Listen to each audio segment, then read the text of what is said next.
Byakuya menegaskan bahwa apa yang ia katakan sebelumnya tentang perasaannya kepada Rize adalah kebenaran. Ia memang menyukainya, tetapi pada saat yang sama tetap waspada terhadapnya. Menurutnya, kedua hal itu tidak saling bertentangan. Rize menanggapi dengan mengatakan bahwa dengan sikap seperti itu, perasaan Byakuya padanya hanya bisa dianggap sebagai sedikit suka. Jika Byakuya benar-benar tergila-gila padanya, ia tidak akan menolak permintaannya sebelumnya. Byakuya menjawab dengan kesal bahwa ia tidak sebodoh itu. Ia bukan seorang masokis yang rela dagingnya dimakan kapan saja. Menurutnya, membiarkan hal seperti itu terjadi adalah tindakan gila. Rize kemudian bertanya, jika Byakuya benar-benar menyukainya, bukankah seharusnya ia memberikan tanggapan yang pantas? Byakuya mengatakan bahwa keputusan tersebut sepenuhnya ada di tangan Rize. Ia bisa mengatakan perasaannya dengan jujur tanpa memedulikan apakah Rize akan menerimanya atau menolaknya. Sikap santainya membuat Rize menilai bahwa perilaku Byakuya tidak sesuai dengan klaim perasaannya. Namun Byakuya kembali menegaskan secara langsung bahwa ia benar-benar menyukai Rize. Rize akhirnya mengatakan bahwa ia mengerti, tetapi untuk saat ini ia masih lebih memilih memandang Byakuya sebagai makanan. Ia akan memberikan jawaban yang pantas nanti, entah ketika ia mulai memiliki perasaan seperti itu terhadap Byakuya, atau ketika Byakuya benar-benar jatuh cinta kepadanya. Byakuya hanya mengangguk, lalu tiba-tiba mengganti topik dengan menanyakan apakah Rize pernah berpikir untuk bersekolah. Rize menjawab singkat bahwa ia tidak tertarik dan menganggapnya membosankan, dan percakapan pun berakhir di sana. Setelah berkeliling kampus cukup lama, Byakuya dan Rize kembali pulang dan berpisah di tengah perjalanan, masing-masing menuju rumah mereka sendiri. Setelah makan siang, Byakuya tidur sejenak lalu berangkat tepat waktu menuju distrik 23 untuk magang sore harinya. Ia telah sepakat untuk bertemu dengan para peserta magang lain di stasiun subway distrik 23. Di salah satu stasiun sepanjang rute, Byakuya bertemu dengan Kurona dan Nashiro Yasuhisa yang naik di stasiun tersebut. Mengingat waktu dan jalur yang sama, pertemuan itu terasa wajar. Byakuya menyapa mereka, tetapi Kurona tidak menjawab dan langsung duduk di sebelahnya. Nashiro duduk tidak jauh dari mereka dan menanggapi sapaan Byakuya. Nashiro kemudian bertanya mengapa Byakuya memanggil Kurona dengan sebutan Kurona-san, tetapi memanggil dirinya dengan Yasuhisa-san. Byakuya menjelaskan bahwa Kurona telah memintanya untuk menggunakan panggilan itu, sementara ia tidak bisa sembarangan memanggil Nashiro dengan cara yang sama. Kurona buru-buru mengoreksi dengan wajah memerah bahwa ia tidak memintanya, melainkan hanya mengizinkannya. Nashiro kemudian berkata bahwa itu tidak adil dan meminta Byakuya memanggilnya Nashiro-san juga. Permintaan itu mengejutkan Kurona, karena Nashiro biasanya tidak akan berkata seperti itu kepada seseorang yang tidak terlalu dekat. Byakuya menyetujui permintaan tersebut, dan ketika ia memanggil Nashiro dengan nama depannya, pipi Nashiro langsung sedikit memerah meski ia sudah mempersiapkan diri secara mental. Setelah menenangkan diri, Nashiro mulai bertanya tentang usia Byakuya dan kondisi keluarganya. Byakuya menjawab bahwa ia berusia 18 tahun dan tinggal sendirian.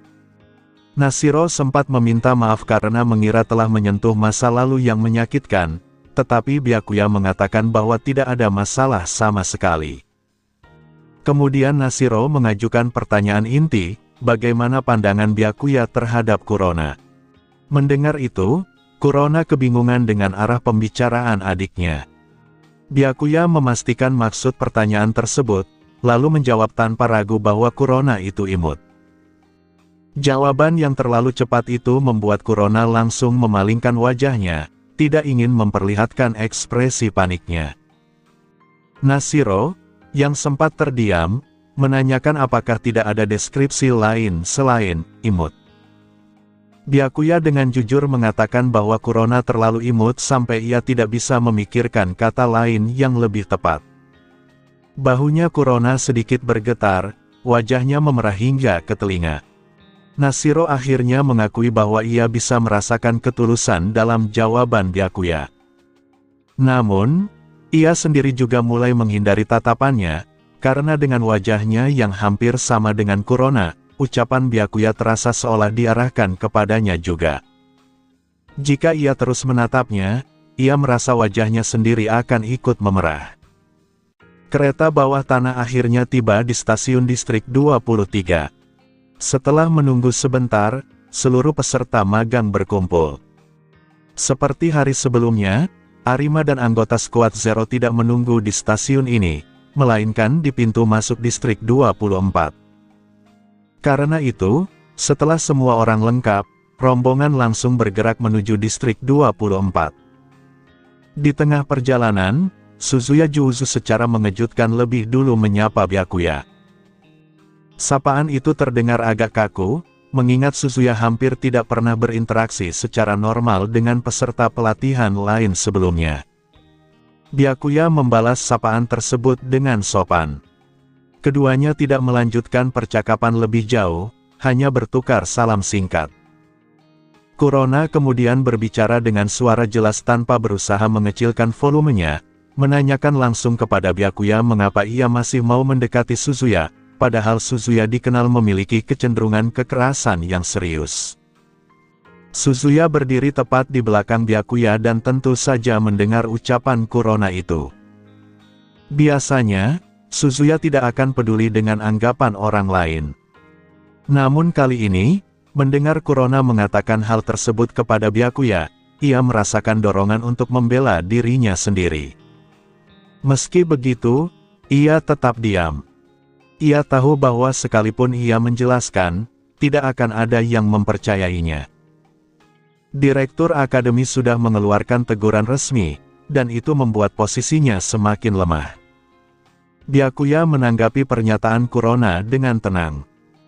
Ia mengatakan bahwa ia tahu itulah yang dipercaya banyak orang, tetapi ia sendiri tidak berpikir Suzuya melakukan hal-hal tersebut.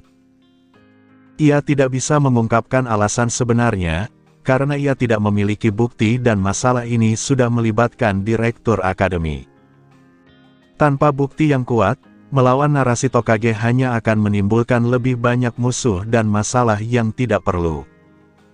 Byakuya juga mempertimbangkan konsekuensi yang lebih besar. Jika ia memperlihatkan kemampuan aslinya atau terlibat terlalu jauh, klan Wasu pasti akan memperhatikannya. Itu akan mengganggu rencananya ke depan. Ia ingin menghindari masalah sampai ia cukup kuat. Itulah sebabnya ia memilih mundur sejak awal ketika melihat Mutsuki dan Tokage. Ucapan Byakuya membuat Suzuya terkejut. Ia tidak pernah membela dirinya sendiri, namun ada seseorang yang tetap mempercayainya. Kurona pun terkejut dan mempertanyakan apakah Byakuya benar-benar tidak percaya pada keputusan resmi Direktur Akademi. Byakuya menjawab bahwa meski ia mengetahui pengumuman tersebut, ia tetap yakin bahwa Suzuya bukan tipe orang yang akan melakukan perbuatan seperti itu, karena ia percaya pada penilaiannya terhadap karakter seseorang. Kurona kemudian menantang Byakuya dengan bertanya bagaimana pandangannya terhadap dirinya sendiri, sambil dengan cepat menambahkan bahwa Byakuya tidak boleh lagi menjawab dengan kata imut. Byakuya justru menggoda dengan mengatakan bahwa Kurona yang melarang dirinya disebut imut itu sendiri terasa imut. Wajah Kurona langsung memerah dan ia menegurnya dengan kesal. Byakuya akhirnya berhenti menggoda dan menjawab dengan serius bahwa menurutnya Kurona adalah seseorang yang haus akan kasih sayang. Jawaban itu membuat Kurona terdiam, karena ia tidak pernah memikirkan hal tersebut sebelumnya. Byakuya mengatakannya dengan wajah datar, meski dalam hatinya ia menahan tawa. Ia tahu kesimpulan itu bukan sekadar intuisi, melainkan hasil pemahamannya terhadap latar belakang Kurona dan Nashiro yang kehilangan figur orang tua sejak kecil dan kemudian menggantungkan diri sepenuhnya pada Kanou. Kurona menolak anggapan tersebut dan mengatakan bahwa ia tidak merasa kekurangan apapun. Byakuya tidak memaksa dan hanya tersenyum, lalu menegaskan kembali bahwa apapun keadaannya, Kurona tetap imut. Kurona kembali memerah, sikap dinginnya runtuh sepenuhnya. Sementara itu, Suzuya sama sekali tidak memperhatikan percakapan antara Byakuya dan Kurona. Ia tenggelam dalam pikirannya sendiri, merasa bahwa jika Byakuya benar-benar mempercayainya, mungkin suatu hari ia bisa menjelaskan kebenaran yang terjadi. Ia tidak peduli apakah orang lain percaya atau tidak, yang penting Byakuya mau mendengarkannya. Sesampainya di lokasi yang sama seperti hari sebelumnya, rombongan Byakuya bertemu kembali dengan seluruh anggota Squad Zero dan bersiap memasuki Distrik 24. Anggota Squad Zero masih mengenakan seragam tempur putih khas mereka, berbeda dengan investigator CCG lain yang biasanya berpakaian kasual atau formal agar tidak terlalu mencolok. Squad Zero tidak membutuhkan penyamaran karena kekuatan mereka yang luar biasa. Shio Ihei langsung melambaikan tangan ketika melihat Byakuya. Yusa Arima mengamati bahwa Shio terlihat sudah cukup akrab dengan Byakuya. Rikai Souzu menambahkan bahwa Shio memang seperti itu, tetapi sikapnya terhadap Byakuya tampak lebih hangat dibandingkan orang lain. Koori Ui tersenyum tipis dan mengatakan bahwa tidak ada salahnya membangun hubungan sejak awal, karena Byakuya kemungkinan besar akan menjadi rekan mereka di masa depan. Dalam penilaiannya, berdasarkan performa yang telah ditunjukkan, Byakuya hampir pasti akan lulus di peringkat atas dan bergabung dengan CCG. Koori Ui bahkan menilai bahwa potensi Byakuya sangat besar, dengan kemungkinan mencapai level Associate Special Class di masa depan, dan itu masih merupakan perkiraan yang cukup konservatif. Hari itu, kegiatan magang kembali berlangsung dengan pola yang sama seperti kemarin, yaitu mengusir ghoul dari wilayah Distrik 24. Selama operasi, Byakuya mengalahkan beberapa ghoul berperingkat B, yang masing-masing memberinya poin fusion sebagai imbalan. Namun, ia tidak membunuh semua ghoul yang ditemuinya. Sebagian ia tangkap hidup-hidup untuk dibawa kembali ke CCG. Pendekatan Byakuya terhadap ghoul disesuaikan dengan situasi. Dalam praktik CCG, membunuh ghoul bukanlah satu-satunya pilihan. Sesuai Undang-Undang Penanggulangan Ghoul Pasal 13 Ayat 2, penyiksaan atau pembunuhan yang tidak perlu terhadap ghoul dilarang. Intinya, ghoul tidak boleh dibunuh atau disakiti tanpa alasan yang jelas. Meski demikian, dalam praktiknya banyak investigator CCG yang tidak sepenuhnya mematuhi aturan ini. Beberapa investigator terkenal justru bertindak ekstrim. Kureo Mado, misalnya, membunuh semua ghoul yang ditemuinya tanpa membedakan baik atau buruk. Tokage bahkan pernah menyiksa Yamori, yang dikenal sebagai Jason, sampai kondisi mentalnya hancur. Namun, tindakan-tindakan tersebut tidak pernah berujung pada hukuman. Hal ini karena undang-undang yang sama juga menyatakan bahwa siapapun yang ditetapkan sebagai ghoul tidak berada di bawah perlindungan hukum. Karena ghoul tidak memiliki perlindungan legal, maka tidak ada konsekuensi hukum atas perlakuan apapun yang diterima mereka. Sikap Byakuya sendiri terhadap ghoul bersifat selektif. Ia tidak menganut prinsip membunuh semua ghoul. Menurutnya, ghoul yang pantas dibunuh harus dibunuh, sementara yang tidak pantas seharusnya dibiarkan hidup. Ia juga tidak menampik bahwa pendiriannya mengandung standar ganda. Contoh paling sederhana adalah bagaimana ia memperlakukan Rize.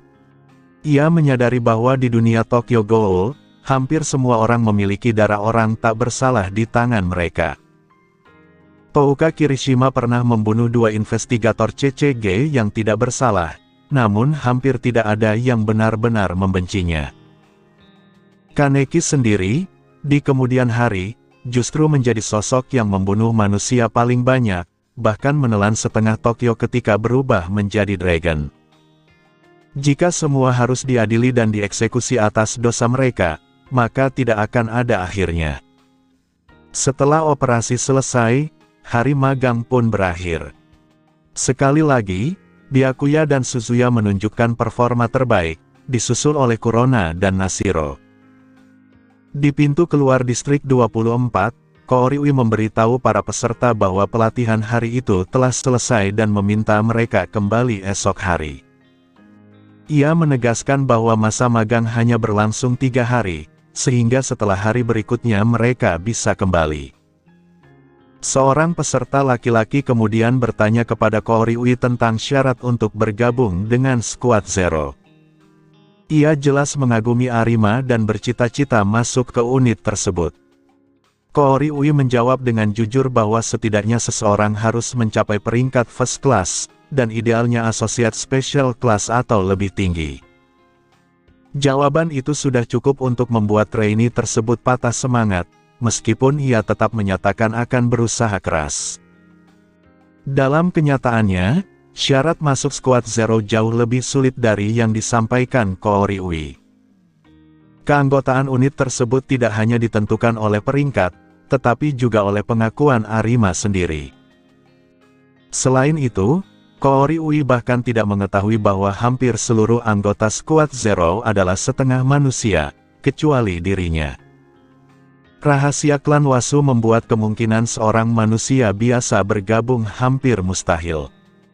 Sepanjang sejarah Squad Zero, hanya 2 manusia yang pernah diterima, Kooriui sendiri dan Tek Hirako, yang keduanya memiliki hubungan dekat dengan Arima. Dalam perjalanan pulang, Byakuya kembali satu gerbong dengan Kurona dan Nashiro Yasuhisa. Kedua saudari itu tampak jauh lebih lelah dibandingkan hari sebelumnya. Mereka terlihat mengerahkan diri secara berlebihan selama latihan hari itu, hingga kelelahan total. Di tengah perjalanan, Kurona tiba-tiba berbicara dengan nada datar dan lemah. Ia mengakui bahwa mungkin Byakuya benar ketika mengatakan bahwa dirinya kekurangan kasih sayang. Ia kemudian menjelaskan alasan mengapa ia dan Nashiro awalnya bersikap bermusuhan terhadap Byakuya. Semua itu berkaitan dengan ayah mereka. Kurona dan Nashiro ingin mendapatkan pengakuan dan pujian darinya, sehingga mereka bertekad merebut peringkat pertama dan kedua bersama-sama agar sang ayah bangga. Byakuya mendengarkan penjelasan itu dan menyarankan agar mereka tidak memaksakan diri, karena ia melihat jelas betapa lelahnya mereka hari ini. Namun, sebelum Kurona sempat menanggapi, Nashiro yang duduk di sisi lain sudah tertidur. Kepalanya perlahan miring hingga bersandar di bahu kanan Byakuya. Tak lama kemudian, Kurona juga tanpa sadar bersandar ke bahu kiri Byakuya dan tertidur pulas. Napasnya terdengar teratur. Terjebak di antara 2 saudari yang tertidur, Byakuya hanya bisa terdiam, kebingungan dengan situasi yang tiba-tiba itu. Peringkat pertama berarti menjadi yang terbaik di angkatan, sementara peringkat kedua berarti berada tepat di bawahnya. Bagi Kurona dan Nashiro Yasuhisa untuk merebut kedua posisi itu secara bersamaan merupakan hal yang sangat sulit, bahkan jika Byakuya tidak pernah muncul. Dengan kata lain, sejak awal kedua saudari itu sudah berada di bawah tekanan yang luar biasa. Kehadiran Byakuya hanya memperparah keadaan, menggandakan beban yang mereka rasakan. Hal inilah yang menjelaskan permusuhan kuat yang mereka tunjukkan kepada Byakuya di awal. Kini Byakuya akhirnya memahami keseluruhan situasinya. Seperti yang ia duga, semua itu berkaitan erat dengan Kanou. Sosok tersebut telah memberikan pengaruh yang sangat buruk pada kehidupan Kurona dan Nashiro. Jika Kanou menunjukkan sedikit saja perhatian atau kepedulian kepada mereka, Byakuya tidak akan sampai menilai dirinya sejauh itu. Namun kenyataannya, dalam kisah aslinya, Kanou memanipulasi kedua saudari Yasuhisa agar bersedia menjalani eksperimen setengah ghoul buatan. Dengan menggunakan Kakuhou dan Kagune milik Rize, ia mengubah mereka menjadi ghoul bermata satu, sama seperti Kaneki. Ketika laboratorium bawah tanah Kanou akhirnya ditemukan, Aogiri Tree, CCG, dan kelompok Kaneki menyerbu lokasi tersebut secara bersamaan. Dalam usaha melindungi sosok yang mereka anggap sebagai ayah, Kurona dan Nashiro berhadapan dengan Suzuya, yang saat itu sudah menjadi investigator peringkat 2. Meski bertarung bersama sebagai ghoul bermata satu, keduanya sama sekali bukan tandingan Suzuya. Didorong oleh rasa kesal atas sikap dingin dan meremehkan yang pernah ditunjukkan kedua saudari itu sebelumnya, Suzuya bertarung tanpa ampun. Ia bahkan mengejek mereka dengan kata-kata kejam, mengancam akan merobek isi perut mereka untuk melihat siapa yang lebih panjang, dan memukuli mereka dengan brutal. Meski demikian, ia tidak membunuh mereka. Saat Nashiro mengalami luka parah yang mengancam nyawanya, Suzuya membiarkan Kurona melarikan diri. Nashiro berada di ambang kematian akibat luka-lukanya. Kurona dengan putus asa mencari ayah mereka, berharap Kanou akan menyelamatkan adiknya. Namun saat itu, Kanou telah bersekutu dengan Aogi Ritri. Mereka melindunginya dari CCG agar ia dapat terus melanjutkan eksperimen setengah ghoul untuk kepentingan mereka. Terhadap Nashiro yang sekarat, Kanou sama sekali tidak menunjukkan kepedulian. Bahkan ketika peluang keselamatannya hampir nihil, sikap Kanou tetap dingin dan tidak manusiawi. Karena takut Nashiro tidak akan bertahan hidup, Kurona akhirnya menyerap Nashiro ke dalam tubuhnya sendiri. Ia pun melanjutkan hidup seorang diri, mencari cara untuk menyelamatkan adiknya. Namun pada akhirnya, Nashiro tetap tidak dapat diselamatkan. Ia sepenuhnya menyatu dengan Kurona, tanpa kesadaran dan tanpa tanda-tanda kehidupan. Kanou bahkan meremehkan sisa napas lemah Nashiro sebagai tidak lebih dari sekadar gas. Singkatnya, Kanou adalah sosok antagonis sejati. Ketidakpeduliannya terhadap nyawa manusia bahkan melampaui Rize. Ia adalah tipe orang yang sama sekali tidak dapat ditebus, namun sekaligus memiliki daya tarik khas seorang penjahat. Hingga akhir hayatnya, ia tidak pernah menyesali apapun yang telah dilakukannya. Tujuannya sejalan dengan Furuta, ia percaya dunia terkurung dalam sangkar burung yang terdistorsi dan harus dihancurkan. Baginya, hanya ghoul bermata satu yang dapat mewujudkan hal tersebut, dan ia bersedia membayar harga apapun. Pada akhirnya, ia berhasil. Kaneki, ciptaannya, mencapai visi tersebut. Akar dari semua tindakannya berasal dari kematian ibunya akibat penyakit yang tidak dapat disembuhkan. Kanou percaya bahwa jika ghoul dimanfaatkan dalam penelitian medis, maka penyakit-penyakit semacam itu dapat disembuhkan. Setelah kematian ibunya, pandangannya terhadap dunia berubah. Ia menganggap dunia ini perlu diciptakan ulang, dan meski sepenuhnya sadar akan kejahatan perbuatannya, ia tetap melangkah maju. Ketika dunia baru akhirnya terwujud, Kanou yakin bahwa dirinya tidak memiliki tempat di dalamnya. Dengan rasionalitas dinginnya, ia memilih mengakhiri hidupnya sendiri di makam ibunya, tanpa penyesalan dan dengan keyakinan bahwa ia tidak pernah salah.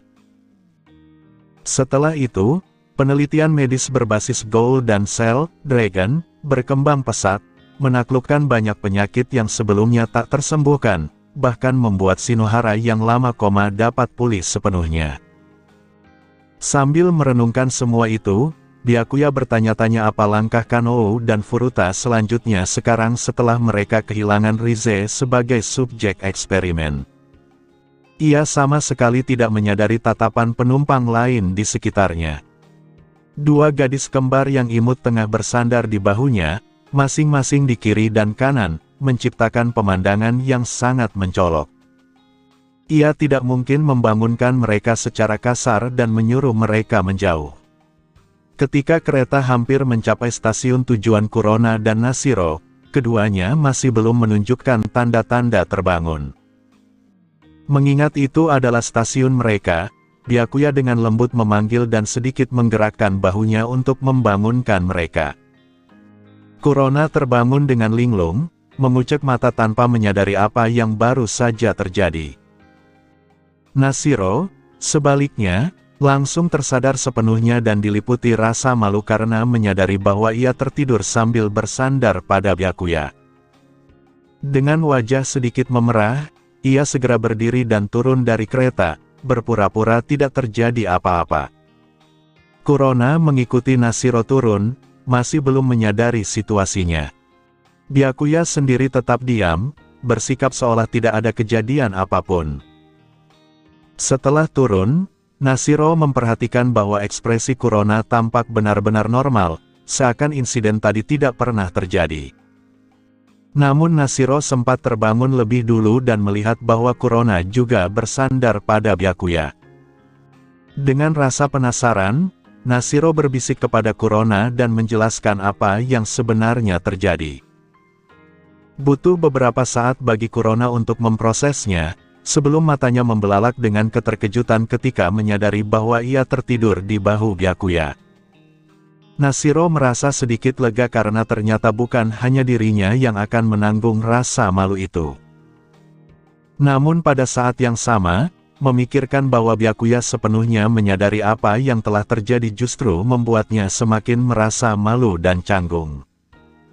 Nashiro merasa cemas memikirkan apakah ia mendengkur saat tidur dan apakah penampilannya terlihat buruk ketika tertidur. Reaksi Kurona bahkan lebih berlebihan. Dengan panik ia bertanya kepada Nashiro apakah dirinya telah melakukan sesuatu yang memalukan. Nashiro menjawab dengan canggung bahwa ia sendiri juga tanpa sengaja tertidur sambil bersandar pada Byakuya. Mendengar itu, Kurona terdiam sejenak sebelum akhirnya menyadari situasinya, tidak mampu berkata apa-apa selain menerima kenyataan tersebut. Ketika Byakuya pulang ke rumah, ia mendapati pintu depan tertutup tetapi tidak terkunci. Pikiran pertamanya bukan tentang pencuri, melainkan tentang seorang wanita tertentu. Saat membuka pintu, ia langsung melihat sepasang sepatu hak tinggi berwarna pink milik Rize. Dugaan itu terbukti benar, Rize memang ada di dalam rumah. Ia teringat alasan Rize meminta kunci cadangan, agar bisa keluar masuk sesuka hati. Byakuya memberitahu bahwa ia telah pulang, dan suara Rize menyambutnya dari ruang tamu dengan nada manja. Byakuya berkomentar dengan nada datar bahwa tanpa mengetahui soal kunci cadangan, ia hampir mengira rumahnya dibobol. Rize berpura-pura tersinggung, menyebutnya kasar karena menganggapnya pencuri. Byakuya lalu bertanya apakah Rize berniat menginap lagi malam itu. Rize menjawab secara langsung bahwa ia memang berniat tinggal, kecuali jika itu menjadi masalah.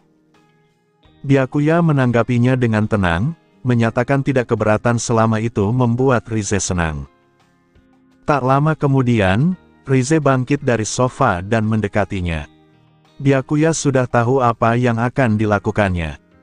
Seperti dugaan, Rize mulai mencium tubuhnya dari ujung kepala hingga kaki. Kali ini ia melakukannya dengan jauh lebih teliti, menimbulkan perasaan tidak nyaman bagi Byakuya. Rize mencium berbagai aroma gaul yang tercampur, bau manusia, serta aroma samar perempuan. Indra penciumannya yang tajam membuatnya mampu membedakan semua itu dengan jelas, jauh lebih detail dibanding sebelumnya. Byakuya mengomentari betapa tajamnya indra penciuman Rize. Rize bahkan menyimpulkan bahwa ada lebih dari satu aroma perempuan, dengan dua di antaranya sangat jelas, menunjukkan bahwa Byakuya sempat berada cukup dekat dengan Kurona dan Nashiro. Selain itu, Rize juga mempertanyakan kemana Byakuya pergi hari itu, karena ada bau orang-orang tertentu yang menempel padanya. Ekspresinya berubah lebih serius. Yang ia maksud dengan orang-orang tertentu adalah para setengah manusia dari Squad Zero. Sebagai anggota berdarah rendah dari keluarga Wasu, Rize tumbuh di Sunlit Garden bersama para setengah manusia dari keluarga cabang. Goul biasa tidak dapat membedakan manusia normal dan setengah manusia, tetapi Rize mampu menangkap perbedaan samar itu karena telah hidup bersama mereka sejak kecil. Di matanya, Para setengah manusia tersebut hanyalah anjing penjaga Wasu yang menghabiskan hidup mereka untuk melayani klan. Fakta bahwa Byakuya berhubungan dengan mereka membuatnya sangat waspada. Byakuya berpura-pura tidak mengerti maksud Rize, tetapi Rize segera menyadari bahwa ia mungkin memang tidak tahu tentang setengah manusia. Ia lalu berspekulasi bahwa Byakuya mungkin bekerja dengan CCG, bahkan menanyakan apakah ia sebenarnya seorang investigator. Rize tahu bahwa beberapa setengah manusia dikirim oleh keluarga Wasu untuk memperkuat kekuatan tempur CCG. Byakuya akhirnya mengakui bahwa ia memang terlibat dengan CCG, meskipun belum menjadi investigator resmi dan masih berstatus magang. Karena Rize sudah menebak sebagian besar kebenarannya, ia tidak melihat alasan untuk terus menyembunyikannya. Ia juga merasakan bahwa kewaspadaan Rize terhadap dirinya telah jauh berkurang dibandingkan saat awal mereka bertemu. Rize memahami penjelasan itu. Baik magang maupun investigator penuh, bekerja di CCG berarti Byakuya pasti akan berurusan dengan para investigator yang sebenarnya adalah setengah manusia dari Sunlit Garden. Namun Rize tetap merasa heran karena dengan kemampuan Byakuya, ia masih berstatus magang. Byakuya menjelaskan bahwa ia baru memutuskan untuk menjadi investigator CCG belum lama ini. Rize kemudian menyinggung bahwa menyembunyikan dirinya sebagai Ghoul seharusnya merupakan kejahatan serius menurut Undang-Undang Penanggulangan Ghoul. Byakuya menanggapinya dengan lugas, menyebut hukum itu sebagai lelucon belaka. Fakta bahwa keluarga Wasu, keluarga Ghoul, menciptakan hukum tersebut sekaligus mendirikan CCG saja sudah cukup absurd. Selain itu, tidak banyak investigator yang benar-benar mematuhi hukum tersebut. Kejujuran Byakuya mengejutkan Rize. Ia memperingatkan bahwa jika manusia lain mendengar ucapannya dan melaporkannya, Byakuya akan berada dalam masalah besar. Byakuya menjawab dengan tenang bahwa itulah sebabnya ia hanya mengatakan hal-hal semacam itu kepada Rize. Mendengar itu, Rize tersenyum lembut. Ia kemudian mengalihkan pembicaraan dan menyimpulkan bahwa aroma Ghoul pada tubuh Byakuya berasal dari pertempurannya melawan Ghoul bersama para investigator, serta aroma khas yang mirip dengan Queen Kue yang mereka gunakan. Byakuya membenarkan hal tersebut dan bahkan menunjukkan Queen Kue Hiruko 1/76 yang ia simpan di saku dalam mantelnya. Namun senyum Rize berubah menjadi berbahaya. Ia menyatakan bahwa bagian itu sudah ia pahami, lalu mengajukan pertanyaan terakhir dengan nada penuh tekanan, tentang dua aroma perempuan yang tertinggal di tubuh Byakuya, meminta penjelasan mengenai asal-usulnya. Byakuya menjelaskan dengan tenang bahwa dua gadis yang aromanya tercium padanya hanyalah rekan sekelas yang mengikuti program magang bersamanya.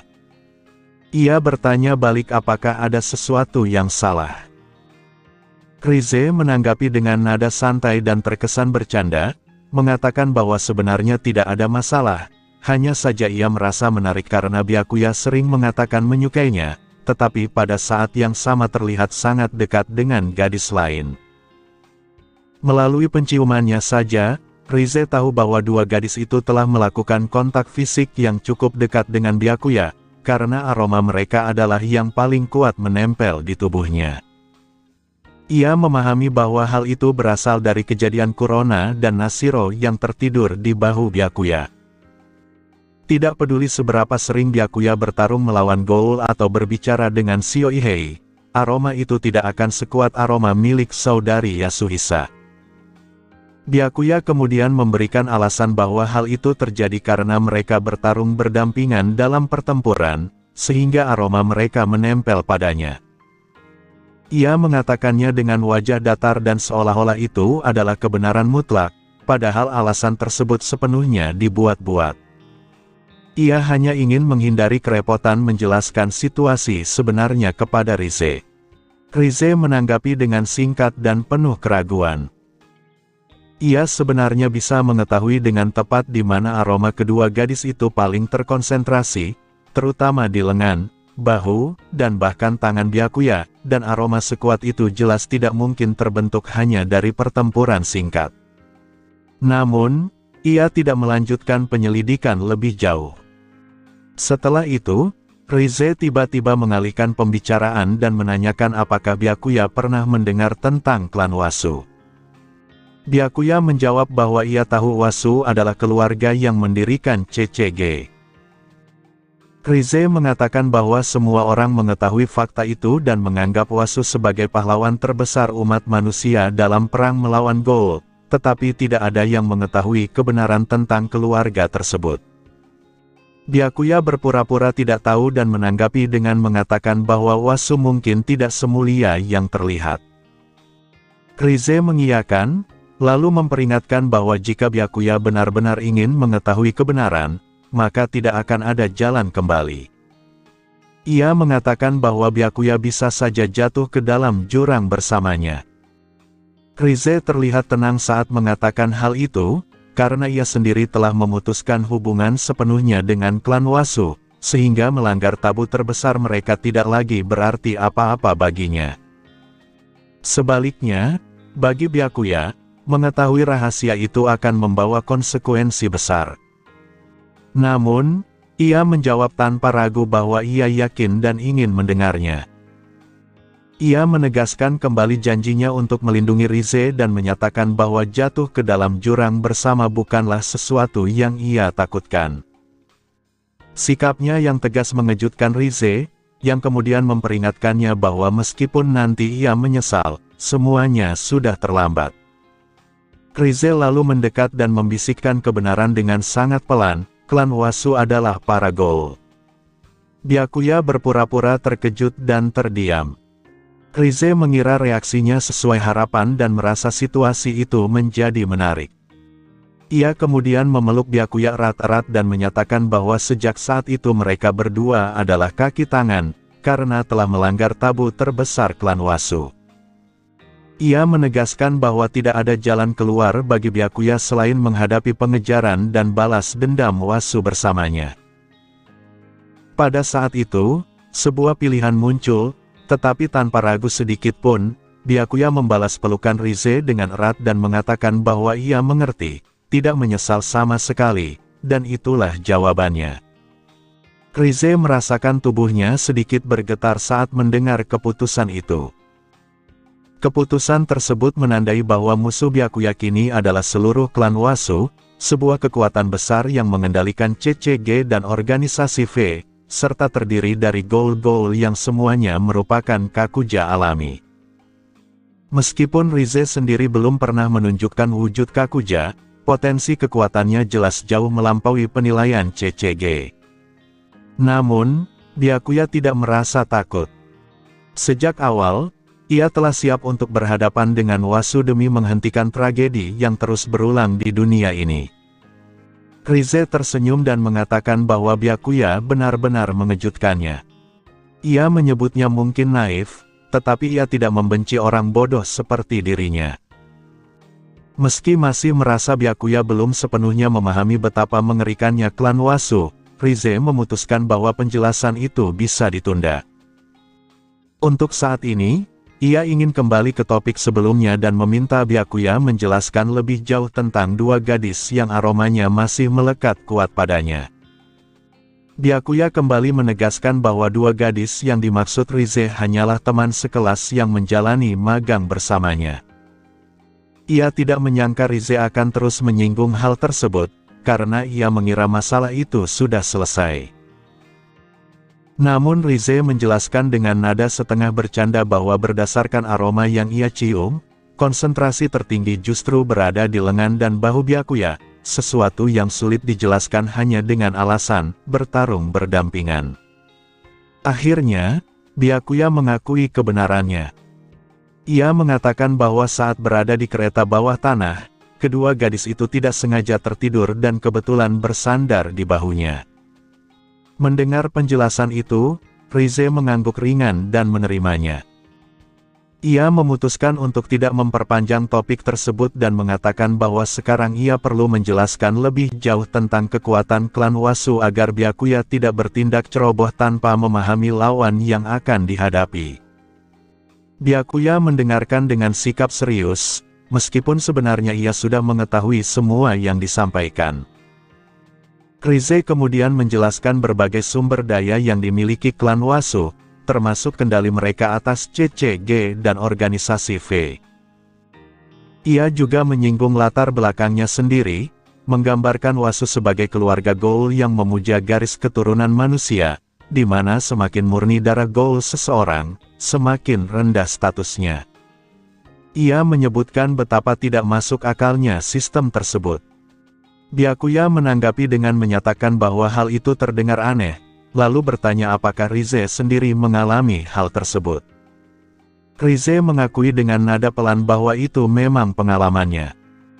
Ia mengatakan bahwa itulah alasan ia tidak pernah ingin kembali ke tempat menjijikkan itu, dan bahwa ia harus mengerahkan seluruh kemampuannya untuk melarikan diri. Ia juga menyebutkan bahwa jika Byakuya tidak menyelamatkannya sebelumnya, ia mungkin masih terjebak dalam nasib awalnya, serta menegaskan bahwa rencana Furuta terhadap dirinya jelas bukan sesuatu yang baik.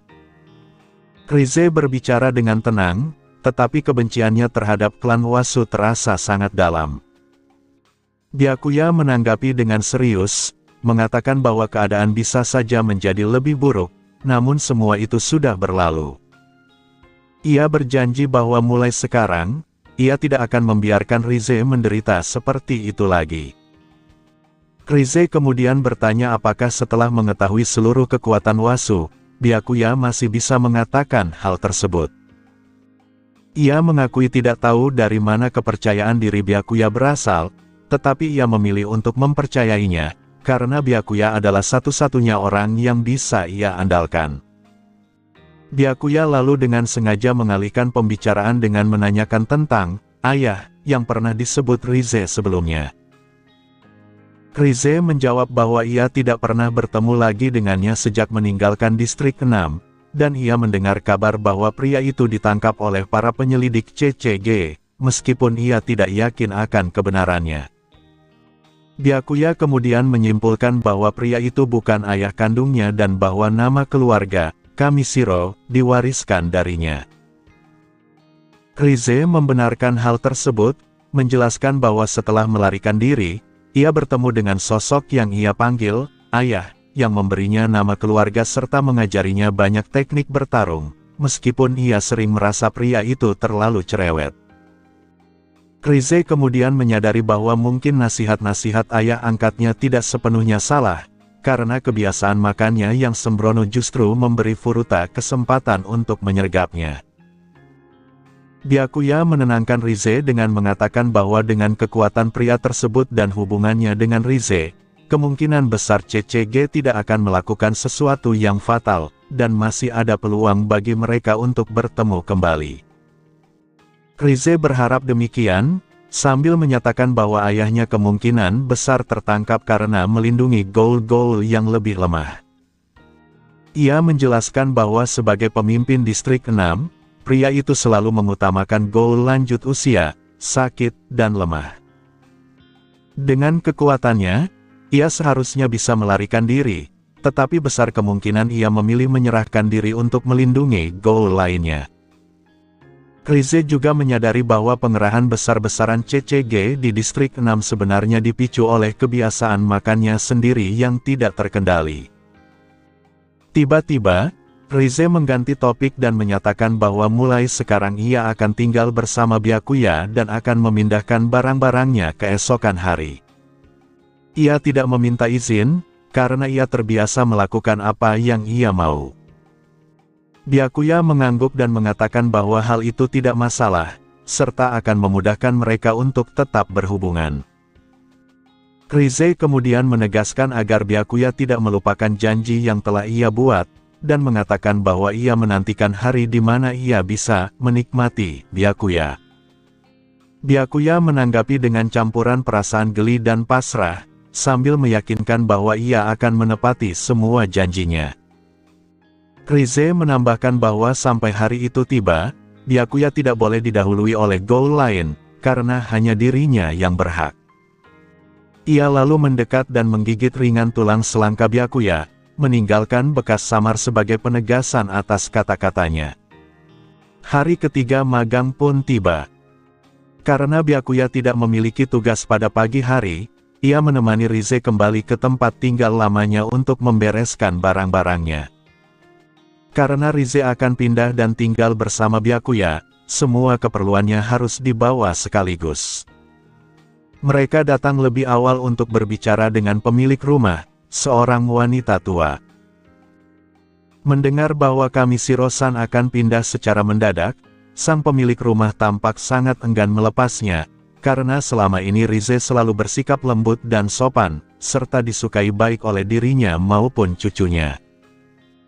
Cucu perempuan sang pemilik rumah, seorang gadis kecil berambut kepang sekitar 10 tahun, langsung berlari keluar ketika mendengar Kamishiro-san akan pindah. Rize menjelaskan dengan senyum meminta maaf bahwa ia akan tinggal bersama pacarnya. Mendengar kata pacar, perhatian gadis kecil itu langsung tertuju pada Byakuya. Dengan rasa ingin tahu khas anak-anak, ia bertanya apakah Byakuya adalah pacar yang dimaksud. Rize mengangguk sambil tersenyum. Gadis kecil itu kemudian mengamati Byakuya dengan penuh minat. Byakuya hanya tersenyum agak canggung dan tidak membantah ataupun menegaskan apapun, selama Rize terlihat senang. Setelah urusan keluar rumah selesai, mereka mengemas barang-barang. Begitu semuanya siap, Byakuya dan Rize masing-masing membawa koper dan beberapa barang lain menuju rumah Byakuya. Setelah makan siang, mereka duduk berdampingan di sofa sambil menonton televisi. Rize menanyakan apakah Byakuya akan kembali ke magang sore itu. Byakuya menjawab bahwa hari itu adalah hari terakhir, dan setelahnya ia akan resmi menjadi investigator penuh. Rize merasa hal itu menarik, karena sebagai investigator CCG, Byakuya bisa mengumpulkan berbagai informasi dari dalam. Ia menyebutkan bahwa dirinya sendiri terlalu mencolok untuk masuk ke CCG, meskipun sebenarnya dengan darah wasu, sistem deteksi RC tidak akan bisa mendeteksinya. Masalahnya, jika ia meninggalkan jejak apapun di CCG, klan wasu akan langsung melacaknya.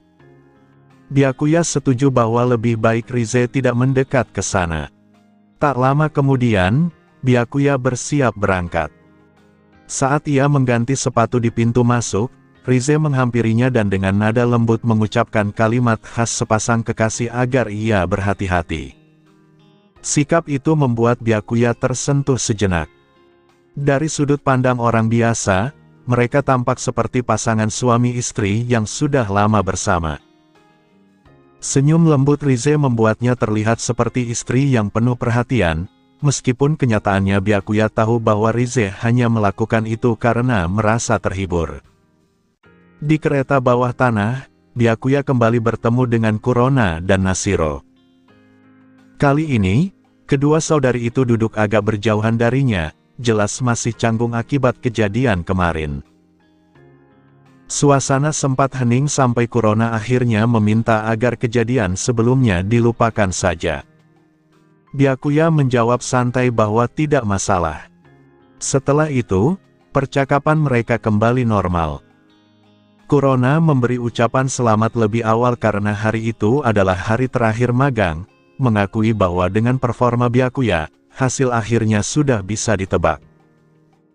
Byakuya menasihati Kurona dan Nashiro agar tidak terlalu tertekan dengan peringkat dan lebih fokus untuk lulus dengan aman, serta tidak memaksakan diri seperti sebelumnya. Kurona mengangguk serius, berjanji tidak akan mengulangi kesalahan itu. Sesampainya di distrik 24, mereka menjalani hari terakhir pelatihan. Sepanjang hari, Byakuya kembali mengalahkan beberapa ghoul peringkat B dan memperoleh poin tambahan. Magang berjalan lancar tanpa insiden berarti, dan performa Byakuya tetap konsisten luar biasa. Dalam penilaian Koori-ui, hasil Byakuya hampir sempurna. Saat evaluasi, Para anggota Squad Zero memberikan penilaian berdasarkan pengamatan mereka selama magang. Nilai akhir adalah rata-rata dari seluruh penilaian, dengan skala 1 sampai 10. Byakuya memperoleh nilai akhir 9,6. Ia sendiri tidak terlalu peduli dengan angka tersebut, selama ia bisa resmi bergabung dengan CCG. Suzuya meraih 9,2, nilai yang tergolong sangat tinggi. Kurona mendapat nilai di kisaran 8 karena kesalahan di hari pertama, sementara Nashiro memperoleh 9,0. Dua peserta pria lainnya mendapatkan nilai sekitar 6 dan 7, yang tetap dianggap lulus. Setelah pengumuman kelulusan, Koori bertanya apakah mereka ingin pulang terlebih dahulu atau langsung menuju kantor pusat CCG di Distrik 1. Byakuya tanpa ragu memilih langsung ke Distrik 1.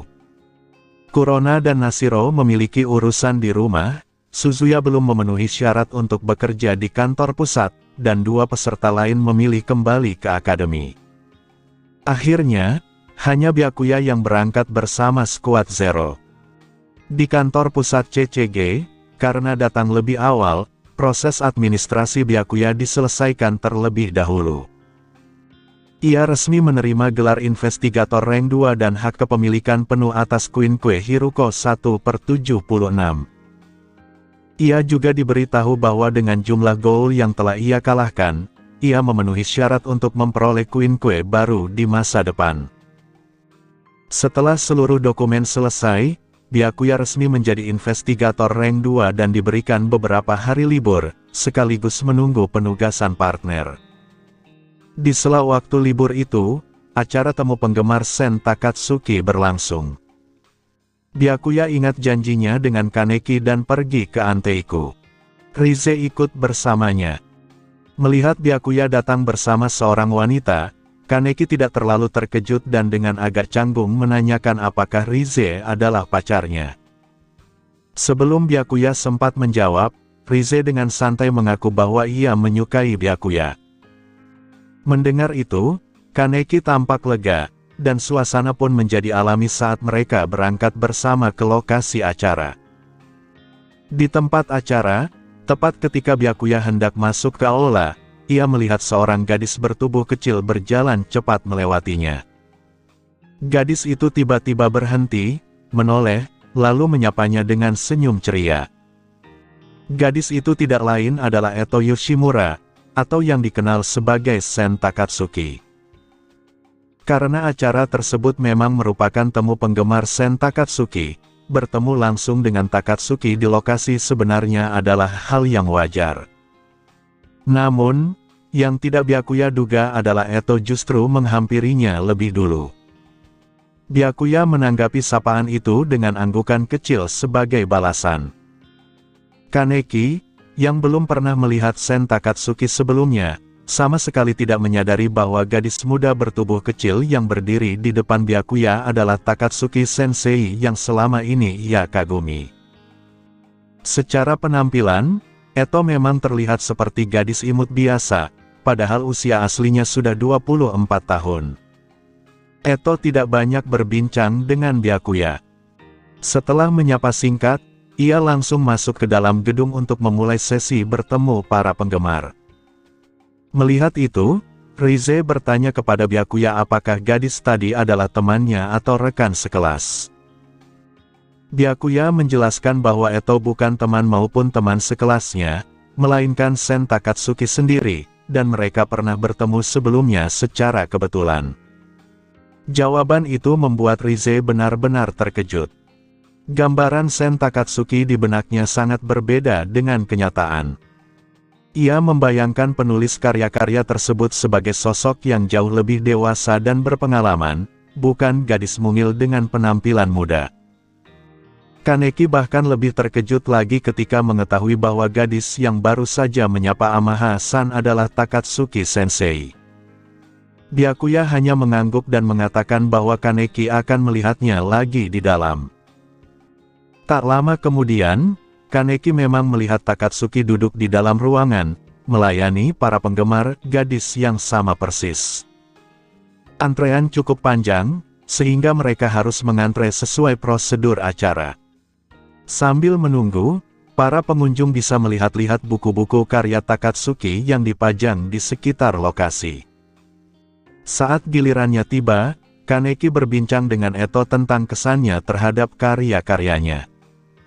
Namun, karena sifatnya yang pemalu, ia tidak banyak bicara selain topik tersebut.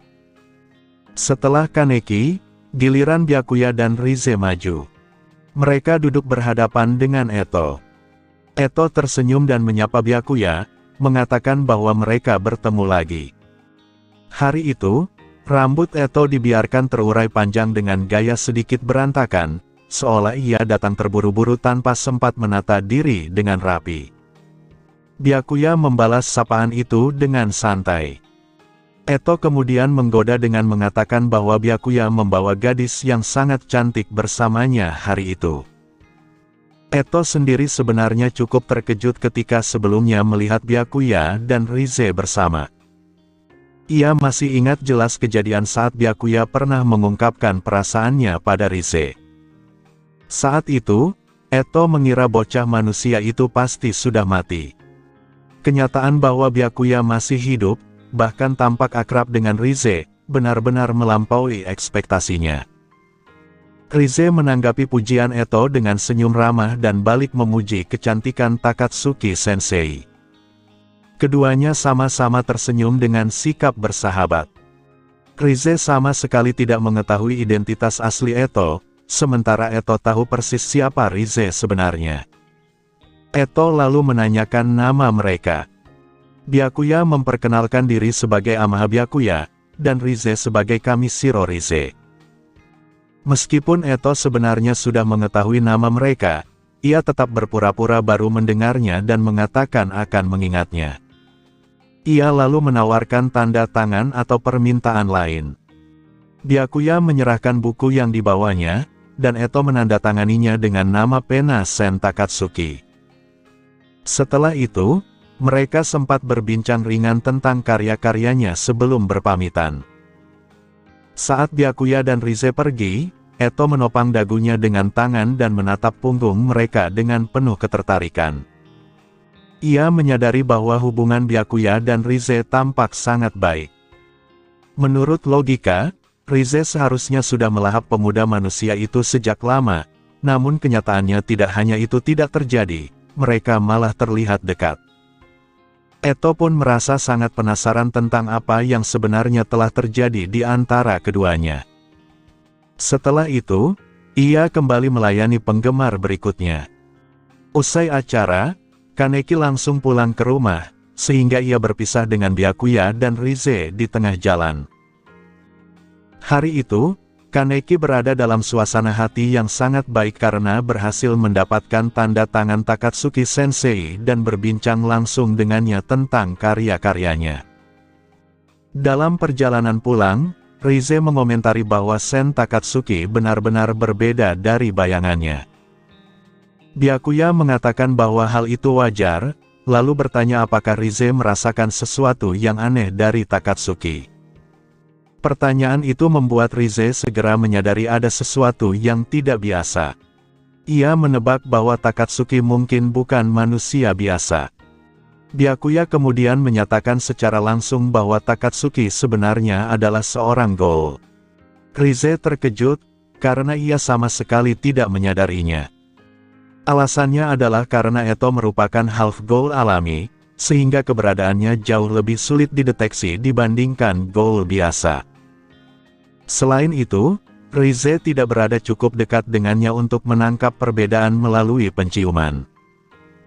Byakuya menambahkan bahwa kemungkinan besar karena Eto telah lama hidup di tengah manusia, aroma keberadaannya bercampur dengan aroma manusia.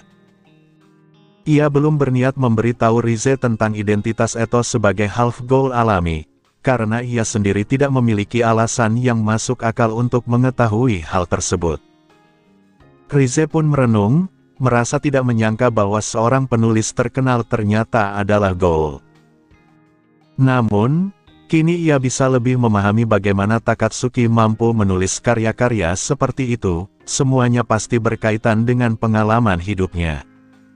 Sebagian besar gaul memang tidak memiliki masa kecil yang bahagia. Seolah-olah terlahir sebagai gaul di dunia ini sendiri sudah merupakan sebuah kesalahan. Namun, kenyataannya, masa lalu Eto jauh lebih tragis daripada yang bisa dibayangkan oleh kebanyakan gaul. Di Ward atau Distrik 20, Anteiku, suasana akhir pekan membuat kafe itu cukup ramai. Yoriko Kosaka datang secara khusus ke kafe tempat Touka bekerja. Begitu masuk, ia langsung memesan kopi biasa dengan gula ekstra dan memilih duduk di kursi yang berada di bagian tengah kafe. Touka tampak terkejut melihat Yoriko datang tiba-tiba dan menanyakan alasan kedatangannya. Yoriko tersenyum dan mengatakan bahwa ia hanya ingin bertemu Touka. Mendengar itu, Touka membalas dengan senyum hangat dan menawarkan kopi itu sebagai traktiran. Touka sama sekali tidak menyadari tujuan sebenarnya Yoriko datang hari itu. Sebenarnya, Yoriko sengaja datang di akhir pekan dengan harapan bisa bertemu pria yang menurutnya disukai Touka. Ia menduga pria tersebut masih berstatus pelajar, sehingga kemungkinan besar akan muncul di kafe pada hari libur. Dugaannya terbukti benar. Hari itu, Byakuya memang berada di Anteiku. Ia telah membuat janji dengan Kaneki untuk membaca buku bersama. Sementara itu, Rize memilih tinggal di rumah dan menghabiskan waktu dengan santai membaca majalah mode. Begitu melihat Kaneki, Byakuya langsung duduk di meja yang sama dengannya. Kaneki tampak antusias dan merekomendasikan kumpulan cerpen karya Sen Takatsuki kepada Byakuya, menjelaskan bahwa karya tersebut memiliki keterkaitan erat dengan novel The Black God's Egg. Byakuya menerima buku itu dan setuju bahwa karya Takatsuki Sensei selalu layak dibaca. Yoriko sebenarnya ingin langsung menghampiri pria itu, tetapi melihat Byakuya sedang berbincang, ia memilih menunggu agar tidak mengganggu. Waktu berlalu cukup lama, sekitar 3 hingga 4 jam. Selama menunggu, Yoriko hanya minum kopi dan sesekali mengobrol dengan Touka ketika Touka sedang tidak sibuk melayani pelanggan. Akhirnya, Kaneki berpamitan dan meninggalkan kafe. Byakuya pun bersiap untuk pergi. Pada saat itulah Yoriko menghampirinya. Byakuya mengenali Yoriko sebagai teman dekat Touka, seseorang yang tetap setia di sisi Touka bahkan setelah mengetahui identitas Touka sebagai gaul. Yoriko dengan percaya diri duduk di depan Byakuya dan menyapanya. Byakuya membalas sapaan itu dan menanyakan siapa Yoriko. Yoriko memperkenalkan diri sebagai teman sekelas Touka dan bertanya apakah Byakuya mengenal Touka. Byakuya menggeleng dan mengatakan bahwa ia tidak tahu siapa yang dimaksud, karena Touka memang belum pernah menyebutkan namanya kepada Byakuya. Jawaban itu membuat Yoriko terkejut. Ia lalu menunjuk Touka dan menyebutnya sebagai pelayan yang sangat imut, mengira Byakuya dan Touka saling mengenal. Sejak Yoriko pindah ke meja Byakuya, Touka sudah memperhatikan dari kejauhan. Tatapannya terus mengarah ke arah mereka, khawatir Yoriko mengatakan hal-hal aneh. Ketika Touka melihat Yoriko melirik ke arahnya dan tatapan Byakuya ikut mengarah ke dirinya, kegelisahannya semakin besar. Touka akhirnya menyadari alasan sebenarnya Yoriko datang ke kafe hari itu. Byakuya menjelaskan bahwa ia hanya sempat bertukar beberapa kata dengan pelayan tersebut dan tidak memiliki hubungan dekat. Yoriko lalu memperkenalkan dirinya sebagai Kosaka Yoriko, dan Byakuya membalas dengan memperkenalkan diri sebagai Amaha Byakuya. Tanpa bertele-tele, Yoriko langsung menanyakan apakah Byakuya saat ini memiliki pacar. Byakuya menjawab jujur bahwa ia tidak memilikinya. Mendengar itu, Touka tidak sanggup menahan diri lagi dan segera menghampiri mereka. Dengan senyum yang tampak dipaksakan, Touka mengajak Yoriko pergi sebentar. Menyadari Touka mungkin merasa kesal, Yoriko pun mengikuti Touka tanpa membantah. Sementara itu, Byakuya hanya bisa duduk dengan perasaan bingung. Ia tidak mengerti alasan Yoriko menanyakan hal seperti itu. Dari sikap Yoriko, jelas ia tidak tertarik secara pribadi, melainkan seolah sedang mengumpulkan informasi untuk orang lain. Byakuya sempat berpikir bahwa informasi itu mungkin untuk Touka, tetapi hal tersebut terasa tidak masuk akal karena ia dan Touka hampir tidak pernah berinteraksi. Ia akhirnya memutuskan untuk tidak memikirkannya lebih jauh. Setelah menghabiskan kopi terakhirnya, ia pun meninggalkan Anteiku. Di belakang, Yoriko memberitahu Touka bahwa pria itu tidak memiliki pacar dan mengungkapkan namanya adalah Amaha Byakuya. Yoriko bahkan heran karena Touka sendiri tampaknya tidak mengetahui nama pria tersebut. Touka menegaskan bahwa apakah Byakuya memiliki pacar atau tidak sama sekali tidak ada hubungannya dengan dirinya, meskipun Yoriko jelas tidak sepenuhnya percaya. Yoriko akhirnya mengalah secara lisan, meskipun di dalam hati ia tetap yakin dengan penilaiannya sendiri. Baginya, yang penting ia telah memastikan bahwa Byakuya dan wanita cantik yang pernah dilihatnya bersama pria itu bukanlah sepasang kekasih. Setelah menghabiskan kopinya, Yoriko berpamitan dengan ceria dan meninggalkan kafe. Touka menatap kepergian Yoriko dengan wajah lelah dan menghela napas pelan. Ia hanya berharap pria bernama Amaha Byakuya itu tidak salah paham terhadap kejadian barusan.